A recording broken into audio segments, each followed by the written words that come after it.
We are here today with Alison Nelson, who's a business coach for solopreneurs looking to take action in growing their online service-based business. She helps female entrepreneurs build organic marketing strategies to take their side hustle to a consistent income. Hi, Alison. Thanks for being here with us today. Hi, Christy. Thanks for having me. I'm really excited. Me too. What I love about your philosophy is that you believe in women starting their business right now, like right where they are, not putting their dreams off till the kids are older or everything is just right, but finding the right strategy and mindset in place so they can really start building from where they are right now. I love that. And I want to talk about that today. We're going to dig into getting visible in your business and how you do that. But before we do that, can you give us a little bit more background onto where you came from, how you got to where you are helping solopreneurs and a bit of that history? Sure. Yeah, I'm going to make a long story short as much as I can. And I love that you sort of really realized that about my brand. Thank you. Women not staying small is huge for me. And I think it comes from, listen, a lot of us zig and zag, right? A lot of us become entrepreneurs after doing a bunch of other things. I've got 2 diplomas on my wall right now, and I'm not exactly working in those particular industries, but I have a marketing degree. I have a school counseling degree. I've worked in the corporate world. I've been a manager. Most recently, I was in education and I left to stay home with my daughter when she was born. Now that's almost 6 years ago, which is crazy. And I had some network marketing experience. And then I started a product based company with my husband. And it was lifestyle goods like shirts and mugs. And I realized I was really marketing to women just like me, women with babies and toddlers who were home or wanted to be home and were starting their own business. And so I would get a lot of questions. Well, how did you start this business? What was it like with the toddler at home, like the nap time hustle, working at night when she was sleeping, all of that, working with my husband? What was that like? And so I started a blog and I started a Facebook group and I started to answer those questions. And I found that women kept asking, more about that than about the products. So the products sort of started to phase out as I started to lean into the coaching side. And I realized with my counseling degree, with everything I know about marketing, with running my own business for a couple of years at that point, and just creating programs in education, everything and my management experience and my leadership experience, everything really pointed towards I could be a really good business coach. I could really make this work. And I could have also looked at my daughter, who was 3 at the time, and say, I'll wait till she goes to kindergarten. But I knew that a lot of other women were like me and felt that way. And I don't know, if we want to make impact on the world, why should we wait? And if we want to make impact, there's so many ways we can do it without the hustle, without having to go from 0 to 60. And so I thought if I walk the walk, people will kind of like come with me. And that's what I've been doing for 3 years now. People are just coming with me. And you're right, there's no perfect time. If we wait for the perfect time, we're going to be waiting forever. And I think in all areas of our businesses and our lives, honestly, we get stuck in that perfectionism trap, right? It's got to be just the right time. It's got to be just the right thing. The copy on my email has to be exactly perfect, and done is better than perfect. And now and slow is better than never. Yeah, absolutely. And I also think clarity comes with action. I think that if you don't start and if you don't try something, it's not going to get better. So you could hold off and that could work out for you. And then there are definitely things that I don't jump into 4,000 different things at once, right? Like there are things that are priorities. But I think starting the business, really getting going there, really beginning that, that's really just building your endurance for the fact that you're going to want to create an email and you're not totally sure if you should send it or not. And you're going to want to create a new course. Starting is really proving to yourself, I can do this. And that's really what it takes to have endurance in online business. And the learning is in the doing. I mean, you don't know if your message is going to land or your course is going to be a hit or any of those things until you actually do it. And you're going to learn so much along the way. Yeah, exactly. If you fail, which you will, I mean, because we all do, I still do, right? I fail all the time, but it's information. And I don't know how you can continue to make better emails or make better courses or talk to people and help them in a better way if you don't have that information, which has to come from you putting yourself out there and possibly failing. Absolutely agree with you. So let's talk visibility. Yeah. Well, let's talk first about what does visibility really mean online business? Yeah. So for me, visibility really means 2 different things. When I teach it, I sort of teach 2 different sort of camps of visibility. One of them is serving, and the other one is positioning. So I don't really believe that visibility is just posting a lot. I don't really believe that it's, being consistent with the amount of emails you send or what kind of Instagram reels you put up there. That's not really visibility to me, although of course that helps. But on the serving side, visibility really means that you're showing up for people who need you. Not everyone needs you, but there's a certain group of people who really need you. So if there's someone out there, social media is obviously still the fastest and least expensive way to get to our ideal clients. So I use that example a lot. If someone's out there and they're looking for feedback or they're looking for support or they're confused and they're not sure, you reaching out and helping them much like the same way you would help your child or a family member or a friend if they were in need. So serving really is ends up being selling because we really don't sell, especially if you are, trying to sell a personal brand. If your business is a personal brand like ours is, you really can't sell without trust. And that's where it starts with the serving. So there's serving and then there's also positioning. And the positioning side is taking that same approach of like, I have a solution. There are people out there with this problem that the solution will help and turning it into some kind of content. That could be any, I mean, content that like runs the gamut from written posts to reels to emails to podcast episodes.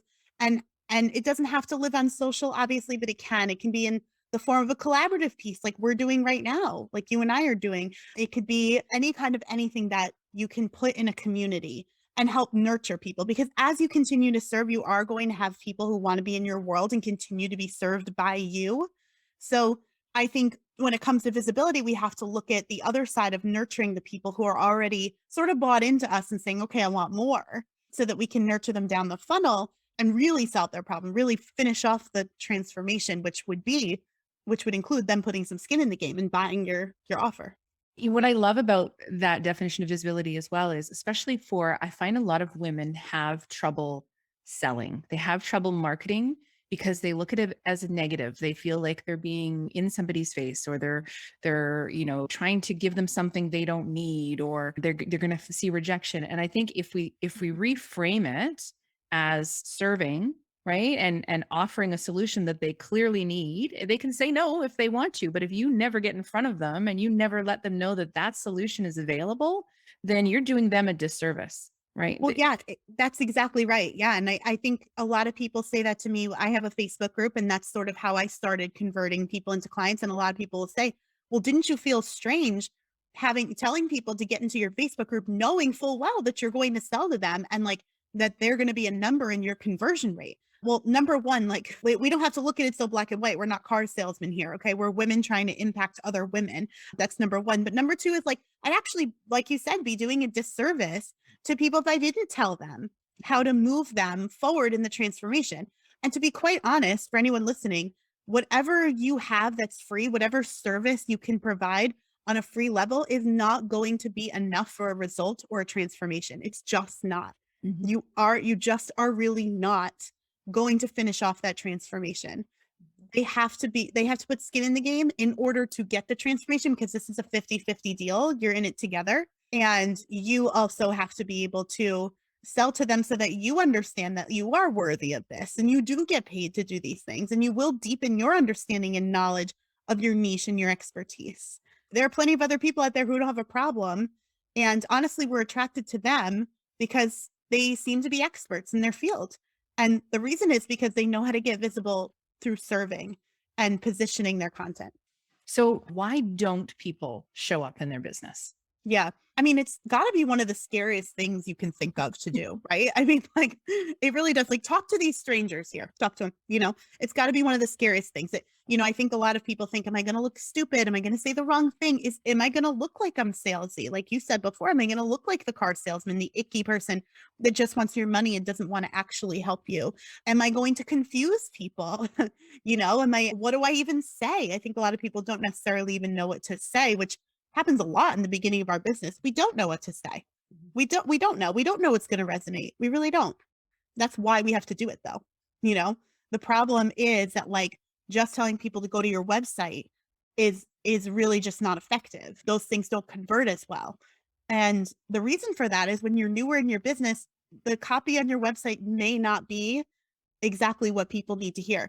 You really need to talk to people and build those relationships and really get in front of them so you can hear what they have to say. You can hear what the problems really are, and you can position your solution.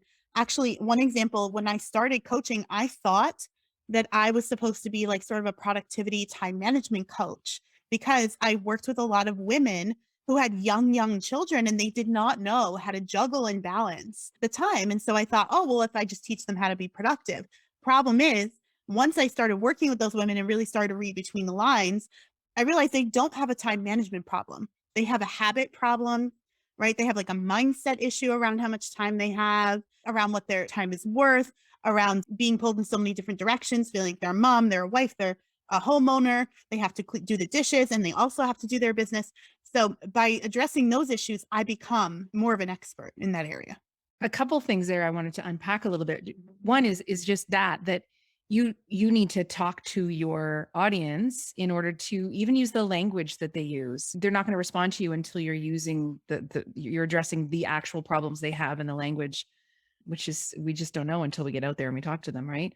And two is that again, women specifically, and this is the way it's always been and will probably be for many, many years, we tend to be judged more harshly on our appearance, on we're always looking for approval from society at large. And I think that really, really holds a lot of women back from stepping out in front of their business. I mean, if I tell you the number of websites, and I'm sure you see this with your clients, the number of women-owned businesses that I have come to me and we look at their marketing and you would have no idea who owned that business. Right. You wouldn't even know it was a woman. They don't mention themselves in the about us because they want to hide behind the business. And I think we're conditioned to be so sensitive to any kind of criticism, right? So it's hard for us to get out there in front. Totally, yeah, but then it's like such a catch-22 because the only way we're really going to get that sort of tougher skin, because you highlighted something that's very true. We should bring it out there. Like, this is tough. Being an online business owner, being a business owner is hard, right? You have to have a tough skin. But the only way your skin's going to get tough, you weren't born this way. I certainly wasn't. I'm a very sensitive person, but in certain areas, I've grown skin that's tougher, and my business is one of them because because I've gone out there, because I have done the thing, I have heard the stuff, and I've had to make the decision. Do I care about what that person says? Or do I just go about and do what I know I need to do? And understand now I have the benefit, thank goodness, of seeing that people hire me for me. I mean, there's a million other business coaches, a million. Like, you could spit and hit 20 right now. So how would you decide, right? So I think honestly, it's to your benefit to show people who you are. And I agree with you. I think sometimes we can either be perfect, we show up perfect, or we're hot messes. And I don't really subscribe to hot mess culture, hot mess mom culture, and all of that stuff, but I'm also not super perfect. So why can't I fall in the middle somewhere? And you're right.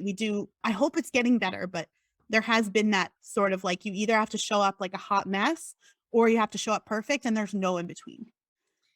Yeah, but you hit the nail on the head there.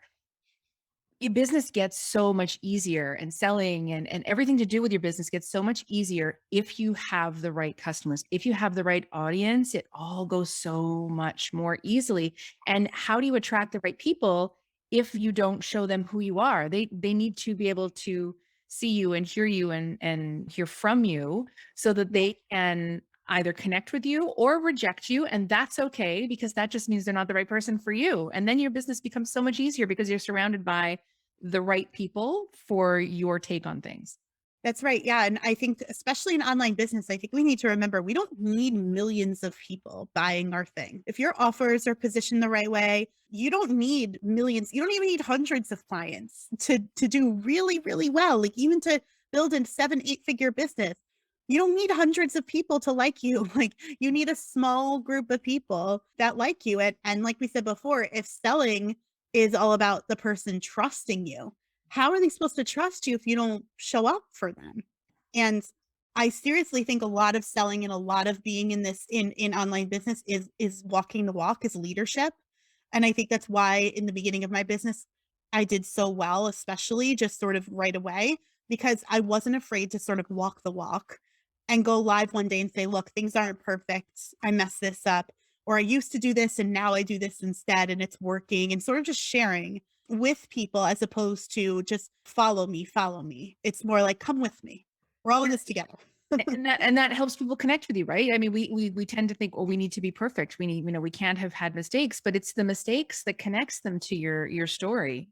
Yeah, exactly. I think you're more likely to be hired. You're more likely to be the one that they connect with because you have had this issue. And that's, you think about anything that has happened in your life. For example, I breastfed my daughter when I was younger, and that came when she was younger, when I was younger.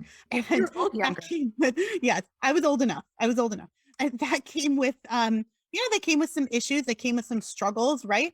And so when I found other women who were also struggling, it didn't make me feel like, oh, well, they can't help me because they're also struggling. Maybe feel like, oh, thank God someone else is struggling.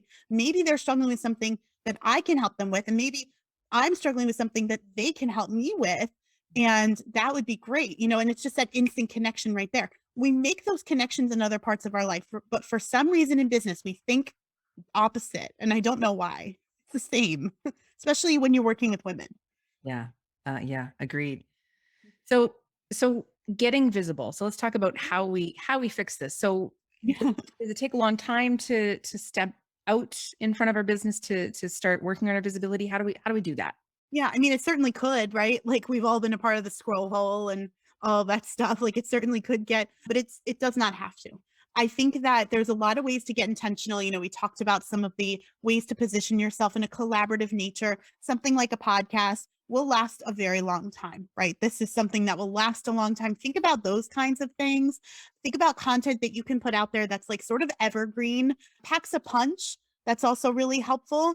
So, things that you can repurpose, where you can sort of get people can get to your name, they can click and they know everything, right? So that funnel is really helpful too.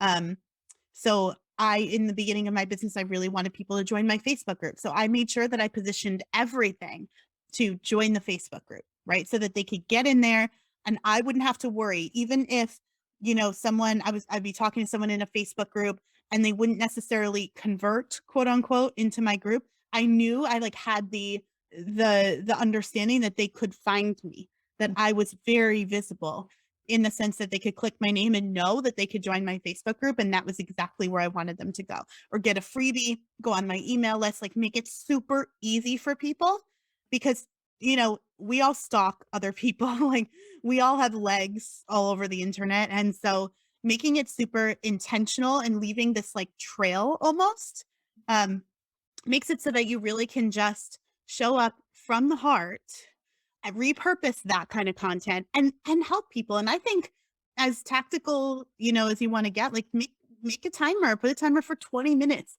It does not take any longer than 20 minutes. I always tell my clients who are starting out 30 to 45 minutes, 3 days a week, like just a little bit more just to get into it, just get used to it. But I mean, as of right now, I don't do any more than like 30 minutes a day.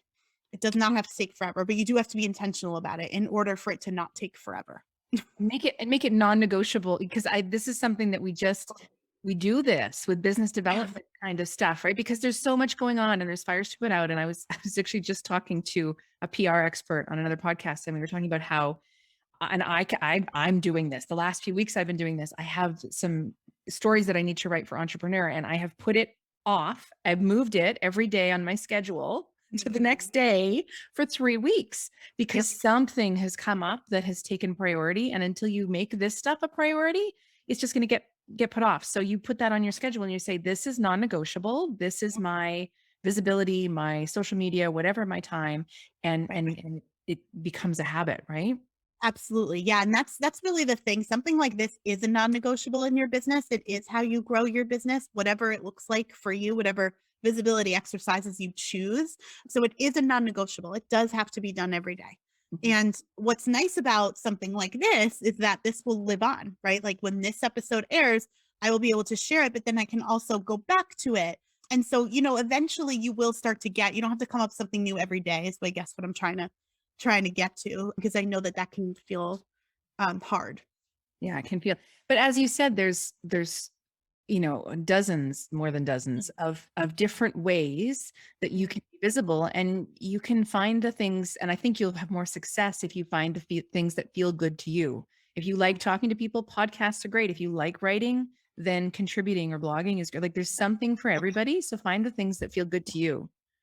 Absolutely. Yeah. And it has to be the things where you shine, right? Like where you really shine, because then your message is just going to get clearer. Like a lot of people say to me, oh, well, blogs aren't really read anymore and things like that. Yeah. But if that's how you that's how you create, then create the blog. And then you can take it apart and make it Instagram posts, or you can make it into images, or you can come up with a good idea for a reel if you like that kind of thing, or literally read the blog aloud on a Facebook Live. I don't care, but like Repurpose, start where you, repurpose. yeah, repurpose and start where your heart really is. Yeah. So yeah. Yeah. We do a live every week in a Facebook group, and I take that one, it's a 30-minute live, and I take that one live and I take the video from that and Mhm. we do a video blog and we use it on YouTube for a video. We cut it up Mhm. into snippets for social media. We take the summary from that and make a written blog, Oh, send perfect. an email out, like that one 30-minute piece of content. And it Mhm. takes time to do all the things with it, but still I get about 2 weeks worth of content out of that one 30-minute video just by repurposing it. Like when you get smart about how you, and you really strategize, sit down and think, okay, how am I going to use this? You can get so much content out of just a short period of time. Totally. Yeah. And what's really great about what you're doing too is that you're really driving the point home. A lot of people might miss that live, but Yes. they won't miss all the other, 10 other pieces that you're putting out there where you're saying the same thing in a different way. And it's just going to hit them differently. We all know that people are inundated with information these days and content and all of that. And, we're inundated with lives that we could go to and free trainings and all that stuff. So if they really wanted to go to it, but they missed it, they could still get the sense of it because you've shown up for them in all these other ways. And even if I did watch the live, I might still like need that little boost or that reminder from the written post or the blog or the email that you send or whatever it is. So that just really drives the point home of what you're saying. And you really do become the expert in that topic before it's time to move on to something else. And that's a great point, because just because I'm using it on 6 or 7 different platforms, it's unlikely that one person is going to be seeing it on all those platforms. Even if they followed me on all 7 platforms, with the algorithms as they are, they probably did not see all 7 of those things. So Yeah. it's just because I'm repeating it doesn't mean they're seeing it repeated. No, yeah, and also, like, that you're again, that's the serving, like, they might need that repeated. They might be better at, a written post, at understanding a written post, or they might have time to sit the day that email came out, as opposed to, like, they were running go on a run while they were listening to you, and maybe they missed a couple things, it's just you don't know. I think serving people is really making sure you're wholly giving them this message, um, and it makes you look like the expert. Like, I'm spending a good 2 weeks on this topic, by the way, Mhm. and I think that's valuable. Yeah, absolutely. So we had a little chat here before we started recording for the podcast, and we are both big old introverts. Yes. Hey, yeah, introverts out there. We see you. I know you're hiding, but we see you. Yeah, you guys are awesome, just like us. So first of all, for those of you that your very first thought when you heard the beginning of this podcast was, "Oh no, I can't do that because I'm an introvert." Yes, you can. You absolutely can. Oh, yeah. But let's talk about, because you know what? That's like 50% of the population. People talk about it as if like it's a few people that maybe can't do it. Literally half of us will hear this and be paralyzed because we think we're introverts and we can't do these things. I do a whole series of trainings on like networking as an introvert and that sort of thing, because there's a whole Yeah. conversation that goes on in our heads that extroverts don't necessarily have, that often stops us before we start. So Right, as an right. introvert, how can you be visible in your business and not, burn yourself out, because that's Right. very real for introverts, Oh and my god. be true Such to a yourself as a person.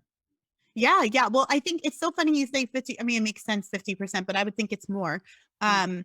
And I think we're made to feel like introverts are negative in some way or wrong in some way. And extroverts like have all the fun. It's like blondes have more fun kind of thing. Like they must all be like you're blonde, but they must all be like Not blonde have fun.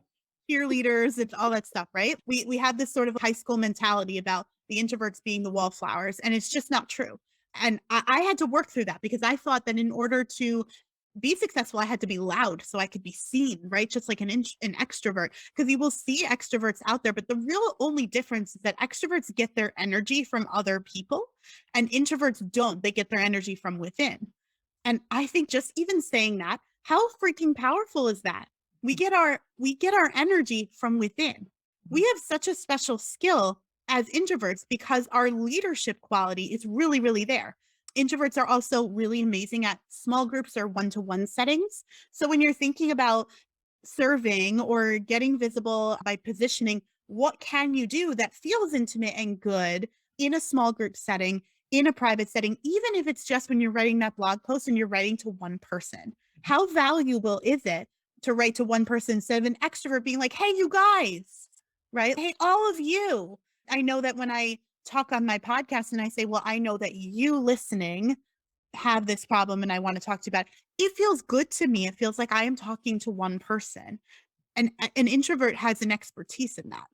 Yeah. Um, so Eh, yeah, but you do need to build in time to recuperate. Please do that. I actually found, even though I'm an introvert, I found that I love doing Facebook Lives in the beginning of my business, which is one of the reasons I had a Facebook group so I could do the lives. But like, if I did a live and also did a coaching call that day, I mean, you'd find me in the corner in the fetal position crying for a half hour. I mean, I just, I just have to know my limits. I think introverts just have to know their limits And kind of thing. I think identifying who you are, whether it's extrovert or introvert, I think the power in that, in making better decisions moving forward, because if it feels good to you, it's also going to come across better. So you're much better to identify what your strength is. And I remember when you say that about the fetal position, I used to work on cruise ships. I was a public speaker on cruise ships. Oh gosh. And yeah, and which was actually fine as an introvert once I got over the whole speaking issue, because Yes. I was speaking to them. I wasn't necessarily interacting with them. I found it wasn't quite as exhausting as like having people that you had to just, talk to all night. But all of the other people that did what I did were all big time type A personality extroverts. And we would have a conference once a year. And I remember by the end of that, like 3, 4 days, I needed a dark room to like curl up in the corner and have no one talk to me for 24 hours, because Yep. it was all of these extroverts for 3 days, 24 hours a day. And I was done. I was done. Yeah, and they love it, right? They're like, "Oh, let's keep Love the it. party going," and you're like, "No, I need to stop." And so I think but I think how exciting and how powerful. I think a lot of getting around being an introvert and not wanting to show up and all of that is really just an excuse, to be honest. And I also think that, the extroverts kind of miss something a little bit because if you're gonna canvas an entire room and speak to everyone, you're not really going to be able to serve as well and as deeply and as thorough as you could. And an introvert has that capability. An introvert is an amazing leader. I think pretty much every leader that we could look to is actually an introvert. And there's a reason for that. There's a reason for that. It's because we understand how to walk the walk. We understand how to take one person by the hand or a small group of people by the hands. And we're not comfortable with the spotlight. So we'd rather shine it on other people. And isn't that what serving is? Mhm. Oh, I love that. Yeah, and I think, no matter what you wanna do in your business, no matter what it is that you're trying to accomplish, there's going to be a way, whether you're an extrovert, whether you're an introvert, there's going to be a way that's going to feel more comfortable. It's not that you can't do it, you can do it. Which way do you do it? And I'm like you actually for lives and stuff, because there's not a whole bunch of people in the room, even though I'm speaking to, hundreds of people. It doesn't drain me. It Yeah. feels fairly comfortable to do that. I would definitely be more exhausted from being out networking in a room full of people than doing a live for thousands. Absolutely. Yeah. We have a local networking group here. And before COVID, we would do a lot of in person events and they were very highly attended. But of course, you would always see people on the outskirts. And we would always, have to go out there and be like, hi, hi, because we knew that they were more comfortable talking to a small group. Mhm. I actually was always like, okay, no, let's not have them meet everyone because then they're going to be too overwhelmed and they won't come to the next one. And how's that going to help their business? How's that going to be helpful? Right? Let's make sure they meet 5 people tonight. Like, let's give them the task. I want you to say hi to 3 people, tell 5 people about your business, maybe something like that. So I think it is in the boundaries. And listen, with online business, there's so much growth if you let that happen. I know so much more about myself and my capabilities and all of that than I did even 6 months ago, even 3 months ago, probably. And so this is just another reason, excuse, whatever it is, to learn more about yourself and what you need. I mean, for a while, I knew I had to do my calls. I had to give myself a true lunch break. I had to be a good boss to myself and give myself that true hour lunch break so that I could recoup. I was not going to be able to serve my clients if it was my fourth call of the day. I would rather cry than listen to them talk. Mhm. So I think you have to know more about yourself, and that's gonna help your burnout factor. We're all gonna feel stressed and burnt out to a point, but let's do what we can to kind of protect ourselves. Yeah. And remember, walking the walk and being that leader, that's what this is all about. Yeah. And what would you say to, I know imposter syndrome is Mhm. the struggle is real. All hit it. And I Yeah, don't think you ever stop hitting it. I think you just get better at managing it. But true. for those people that are finding that as a block to getting out Yeah. in front of their business and getting visible, what would you give them for advice to kind of get past that or work through that or how to deal with that? Yeah, yeah. So, I mean, your imposter, I'm a little bit of, I don't have a lot of patience for the imposter syndrome. While it happens to everyone, I know it happened. I mean, Tony Robbins says it still happens to him, right? Yeah. Happens to everybody. But the reason that it happens to everybody and the reason it can't fully go away is because imposter syndrome is literally just your ego talking to you. Mhm. And in my business, I like to call the ego the mean girl because we all love the movie Mean Girls. And I just think it's an easier way to teach it. This mean girl is not who you are, it's a part of you, but it's not who you are. And when you do something scary or when you're about to do something new, when something's about to change, right? You think you're about to get that client, you just went visible in a way that you've never done before and it felt good, but oh, what's going to happen? That's the mean girl saying, hey, dude, I don't like this. You've never done this before and it's not safe. So, what we have to do is we have to understand, okay, look, we have to acknowledge it. We can't kill it off, right? We can't tell it to, go take a long walk off a short pier. I mean, it'll come back. It we are human beings and we have ego. The thing is though, what you have to remember is there's no room for your ego and for helping your ideal client. They literally can't exist in the same room. You cannot have an ego that tells you can't do things or whatever it's telling you, whatever mean stuff it's saying, and help your clients at the same time. It's impossible, or at least help them the way you want them to. So you have to choose, and we get to choose. That's what's really beautiful about this. It doesn't feel like we have a choice, but we actually are in control. We are in control of our thoughts. We are in control of our feelings. And that's sort of my take on imposter syndrome. Yeah. That's great. That's great advice. And I think we need to we hear that voice that says we can't do this or we aren't that person. Who Yeah. says? You know, Yeah, who I mean, says you're that? just looking for evidence. I mean, it feels good almost, right? To look for evidence that you can't because then it means you can't and you shouldn't, and then you won't do the scary thing anymore. And the scary thing is really scary. And who wants to do the scary thing? Right. But again, are you going to make impact the way you want to? Is the deepest desire for your life going to be realized when we listen to the ego? Never. The ego never has anything good to say. So we have to just knock it off. Yeah, you get to define who you are. Yeah. Absolutely. So before we wrap up here, I would just wanted to, I always love to ask because you're obviously a woman founder. And we've got a lot of newer women founders, newer women entrepreneurs that are on their journey. What would your best bit of advice be? Maybe something somebody told you or something you've learned along the way for newer women founders? Oh my goodness. I think this is something that has been said a lot, but it is something that I have to continue. It's a little bit attached to the ego. When I let go of what the result was going to be, got more clients, I got, my business grew more in the way I wanted it to grow. So when I looked at the process and I sort of fell in love with service and all of that, there's a quote out there that said, I dreamed of a life of joy. I woke up and realized life was service. And so I acted, and behold, service is joy. Mm. And to me, that's just like, that's everything. So I think you can't fully serve when you are attached too much to the result. And the result could be followers, it could be likes, it could be loves, it could be comments, and good or bad, right? We can't live by people's praise because then we have to live by their criticism. Mhm. And so I think as much as we can kind of move towards, no, this is my process versus I might not get a client, or I don't know if I'll get a client this week, or I need to get it. I need to just look at the results. I think looking at your process is just going to make you a better business owner. And it's really going to put those blinders on. That's a huge thing when you're new because you're looking at other people, and sometimes in a good way, for market research and competitive analysis and all that yummy stuff. But I think sometimes it gets into us a little bit, and we are not fully who we want to be. And you want to show up fully as yourself as much as you possibly can, especially in the beginning. It's hard. That's great advice. That is absolutely fantastic advice. Yeah.